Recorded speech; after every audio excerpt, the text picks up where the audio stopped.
Guys, welcome to my vlog.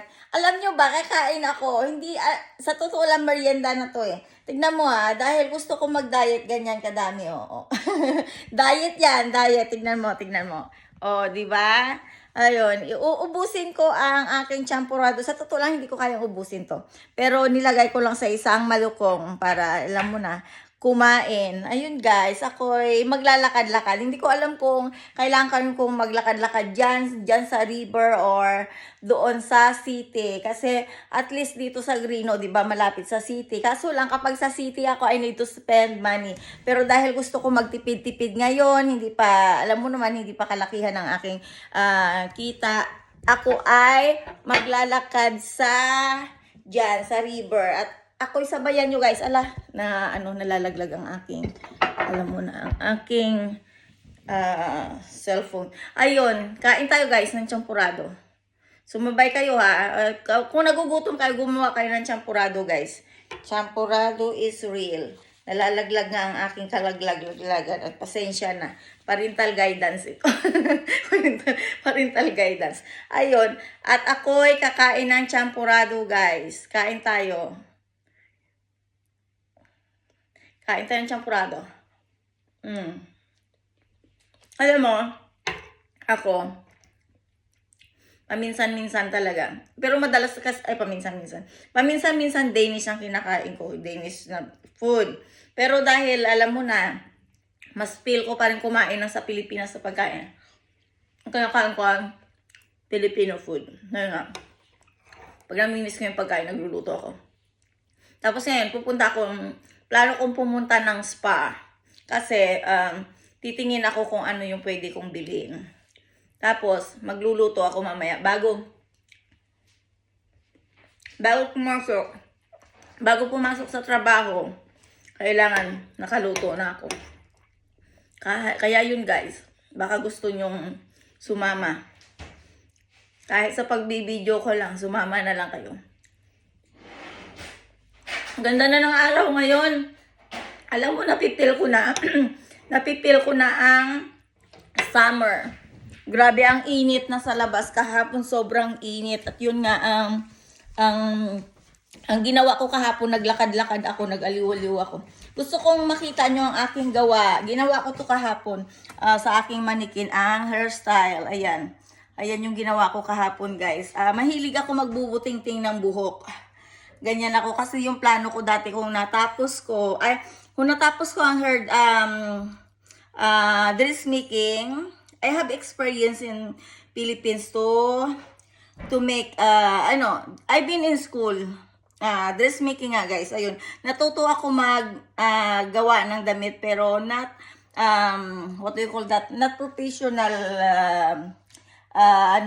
mananahi yun.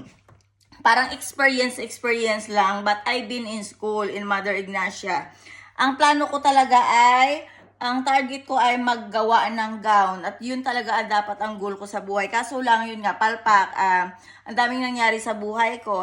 It's a long story, pero yun nga, hindi ko na-achieve kung ano yung gusto kong i-achieve sa buhay. Kaya sa pamamagitan ng aking YouTube channels, guys, gusto kong ipakita ang aking talent. Kasi ang gusto ko talaga ay maging isang coordinator, wedding coordinator, basta yung mga design, ayun yung gusto ko.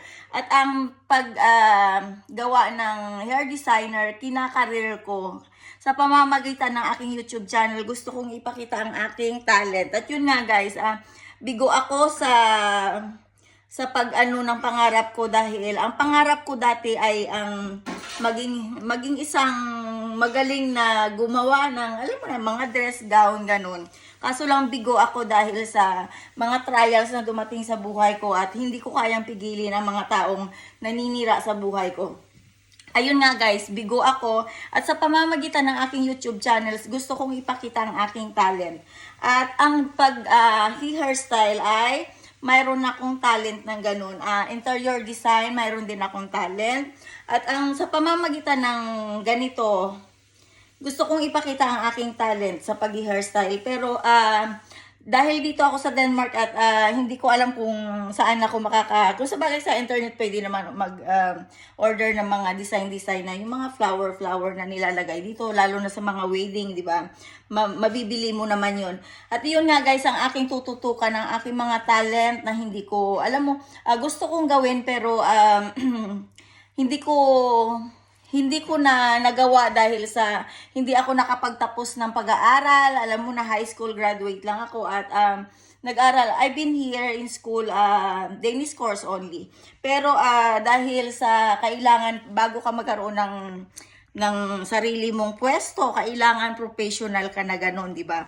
Pero ako ay yung parang self-experience only, yung kung paano ayusin ang buhok na kapag may mga occasion, mga ganun. Kaya ko yun guys, pero syempre iba ang buhok ng tao kumpara sa mannequin. Kaya ready na ako doon na kailangan mong ayusin na maging maging matibay ang pag-ayos.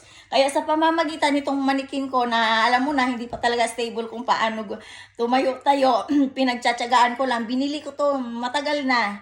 Kasi yun nga talaga ang plano ko na magkaroon ng, alam mo yun, kahit na online lang, nag-online ka, nagagawa ka ng mga hairstyle, ganun. Ganun dapat ang plano ko. Pero ngayon dahil may YouTube channel ako, sa pamamagitan ng YouTube channel ko, gusto kong gamitin ang aking talent sa pamamagitan nun. Kaya yun guys, makikita nyo kung ano ang aking ginawa kahapon. Yun nga, ako ng hairstyle ng aking manikin at ayan ang nagawa ko. Pero hinahanap ko pa ang aking mga, alam mo na, yung mga nilalagay-lagay mo sa ulo mo. Kasi nung nagkasakit ako guys, ayun, nagkandawala ang aking mga gamit. At hanggang ngayon hinahanap ko pa rin yung mga bagay na kailangan ko sa pag-aayos ng aking manikin o kaya sa aking sarili. Kung sa bagay, hindi ko ginagawa sa sarili ko. Dati ginagawa ko kung paano kung paano ko ayusin ang aking buhok. Pero ngayon dahil may manikin ako, doon na lang kasi ayoko ng curly hair, yung ganun. Ayun lang guys, gusto kong tapusin ang aking video ngayon at abangan nyo ang aking mga hobby, mga alam nyo na, mga gawain ko kung ano yung ginagawa ko. Ayun, at salamat sa aking mga new subscribers. Thank you so much to all of you guys.